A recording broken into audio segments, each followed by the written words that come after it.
Well, hello and welcome to our show, another Takeoff Monday. Today, we're going to be talking about podcasting for your business. I'm Rosanna Catalano, and joining me, of course, is... Hi, I'm Joy Tootle. Hi, Joy. If you're not familiar, Joy and I produce The Floridaville, a podcast here in Florida where we interview Florida business leaders and government officials and those that are just doing wonderful things here in Florida, and we get their life story on tape. So welcome to our show today. We also have joining us Chrissy Souders to take your questions about podcasting. Hi, Chrissy. Hey, Rosanna. Hey, Joy. Yes, Hi. Please engage with us, and we'll go ahead and get those questions to Rosanna and Joy, and also your comments as well, too. Excellent. Well, let's just jump right in. We have a lot to cover in a very short amount of time. Let's first talk about statistics with podcasting and why it makes sense for your business.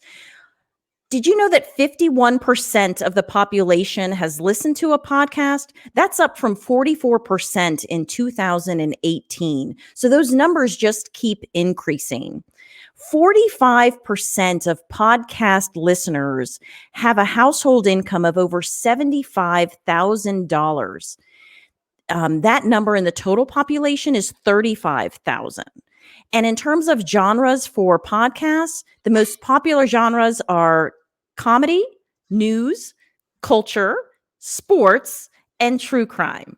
Those are the most popular genres that we're seeing.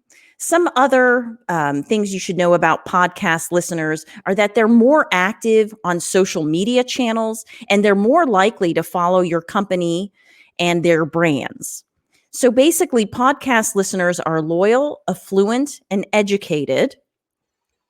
And if you want to hear some more podcast statistics, you can check them out on our blog, which is available at rocketshipconsultants.com/takeoff Monday. There's many, many more statistics that are vital to know about podcasting with regards to your business.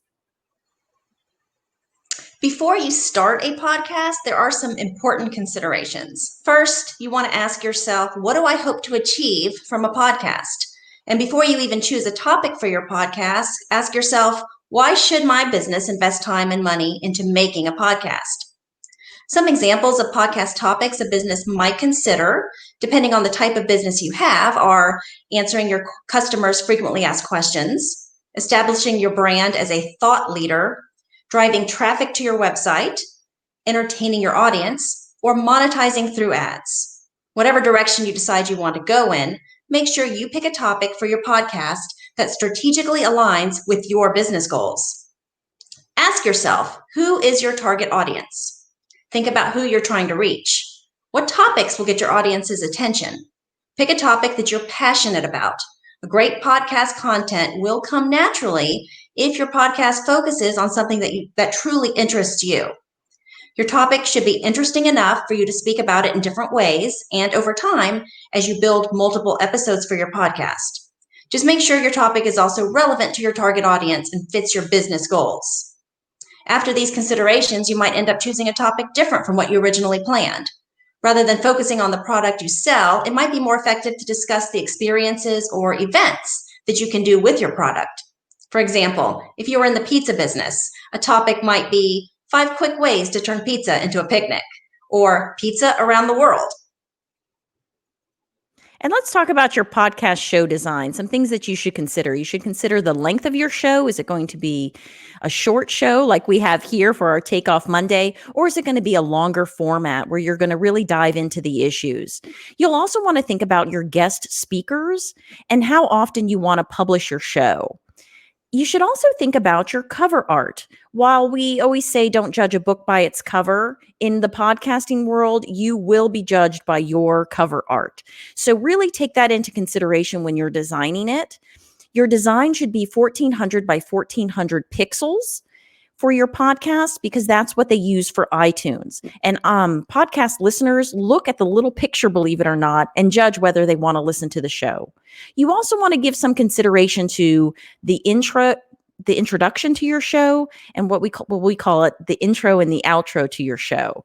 Do you want to have music? If so, you want to make sure that there are no copyright issues and really own the license to that music. You also want to debate whether you are going to use your own voice to do the introduction to your show, or perhaps have a voiceover, a professional voiceover for that.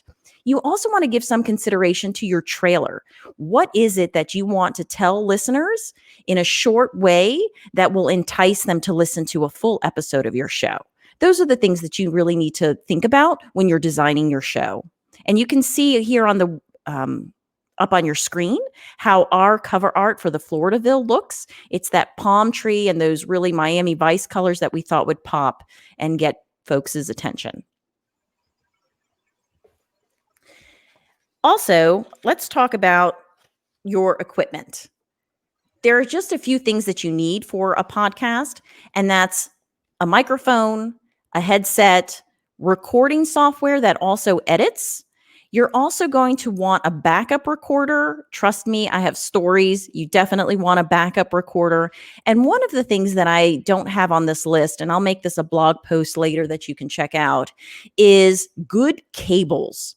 Believe it or not, cables can cause all kinds of little noises and disturbances in your audio and really frustrate you when you're in the editing room. It has happened to me. I know this, unfortunately, from my own errors. So really spend the money and invest in good cables. Microphones. There are a lot of different kinds of microphones, and there are a variety of styles, varieties of price points. So it can be somewhat overwhelming to choose which one's right for you. Condenser microphones are best used to capture vocals and high frequencies, and they're mainly used in studios because of their detail and accuracy. Condenser microphones require a power source like phantom power. Dynamic microphones are best used for booming sounds and powerful vocals. It's the preferred microphone for live use. You also need to consider whether you're going to connect via USB or XLR. With an XLR microphone, it has 3 prongs in its connection and needs to be connected to an interface or mixer and then to your computer. With a USB microphone, it can connect directly to your computer. You don't need a mixer or any kind of interface in order to connect it up. Which type you select is a personal preference. USB microphones tend to be used by beginners because they are easier to set up, and quite often they are a lot cheaper than the XLR. And the ATR 2100 that you see on this slide, it's a dynamic USB microphone, and they sell for approximately $100 on Amazon. That's what a lot of people use when they start podcasting, because you can use it with a USB port with your computer, and then you can upgrade later. If you upgrade later, it will also have an XLR that you can plug in. So it's a really good microphone to begin with. And on the next slide we'll talk about headphones.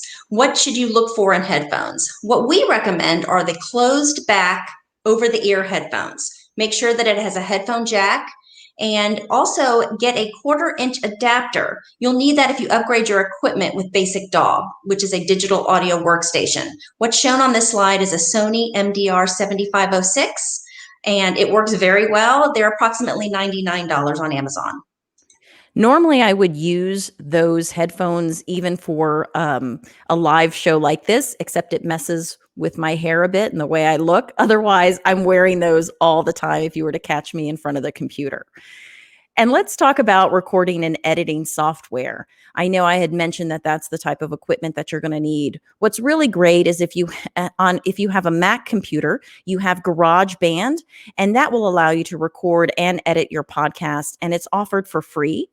On a PC, you usually can get for free Audacity, and it does the same thing. So these are 2 great programs that are available to you for free.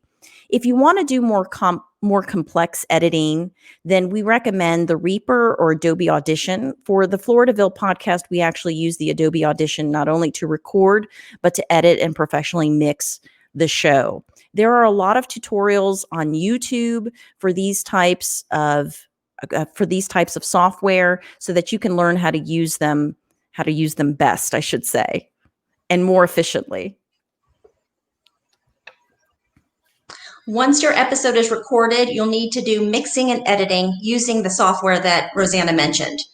If you use something like Adobe Audition, like we do, to do your recording, you can use that same software for the mixing and editing. There are a variety of free and subscription options.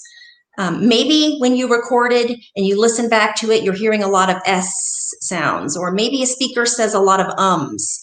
Those can be finessed or deleted so that the sound quality overall of your podcast is better. Maybe there's coughing in the middle of your recording. You can actually take that entire section out and make a cleaner version. If you recorded different speakers on different tracks, which is ideal, this is the step where you put it all back together and make sure the tracks are equalized. You can add an intro and an outro and even music at this stage. And you can learn to finesse the music so you fade the music under the voices. This is the stage where you can insert a commercial for your business or a sponsor. This could potentially be a time-consuming step depending on the quality of your initial recording. We have our successful podcast, The Floridaville, which you can find on iTunes, iHeartRadio, Spotify, and other podcast platforms. But you can recognize that we are, from an original recording to the editing step, if you could hear the difference, you would be amazed at the difference. I can attest to that, and I can attest to what a great editor Joy is. She does a wonderful job with our show in making sure that not only I sound great on the show, but that our guests sound wonderful. So she is fantastic. So if you have any questions, please be sure if you can ask us now, or you can always email us, and we'll put our email addresses up at the end of this show. And lastly, let's talk about some of the benefits to having a podcast affiliated with your business. One is improved search engine optimization. With every podcast show, there's going to be transcripts, show notes, guest biographies, and all of that, putting it on the internet will boost your search engine optimization. It also improves you as a communicator. By doing this all the time, it improves your public speaking, it improves your communication skills. It also gives you credibility. Just like writing a book does, having a podcast will give you credibility. It also allows you to show off your expertise, which is really great and comes in handy, obviously, when you have a business. And most importantly, I think, is that when you have a podcast, it really allows you to connect with your guests, with your audience, and potential clients in a really unique way. It really deepens the relationships that you have. For example, all of us feel like we know Ellen DeGeneres or Jimmy Fallon, and that's simply because they come to our living room, through our television set. Well, imagine you in someone's ear through your podcast. They're developing that same type of relationship and familiarity with you, which is always good for business. You can develop a lot of new skills when you podcast. You can form partnerships. And probably one of the great things about podcasting is you can actually make money from it. If you have enough downloads, you can get sponsorships and ad placements, which is really great. And I always say the riches are in the niches. So find a niche and something you're passionate about to podcast, and you really can take off with it. Well, that wraps up our show. I don't see that we have too many folks commenting, but I do see that we have some of our icons up on the screen. So go ahead, Joy, take it away. These are two different projects that we're currently working on. We already mentioned the Floridaville is our current podcast. You can listen to it on any of your favorite podcasting platforms. There are a number of podcasting platforms, as I mentioned earlier, and Floridaville is found on all of them. And you can also just go directly to the website if you want more information, thefloridaville.com. We just launched a new audio scrapbook service recently where we interview and record your life moments as told in your own words. It's called Voice Time Capsule, and it's a great way to capture significant stories or family histories, even recipes passed down by generations. We can coach you through or interview you through the recording and then professionally edit and remix it to a permanent audio format that can be saved and even shared. We can help you turn a voice time capsule into a podcast. So check out Voice Time Capsule, the website, to listen to some of our examples. Well, that wraps up our show today. If you have any questions, please be sure to reach out to us. You can always go to our website for more information, and that's rocketshipconsultants.com. We have a tab on there for Takeoff Monday where you can hear this show. We've turned it into a podcast as well, so you can go ahead and hear some of our previous episodes. So make sure you check out rocketshipconsultants.com. And thanks so much for being here today. Bye.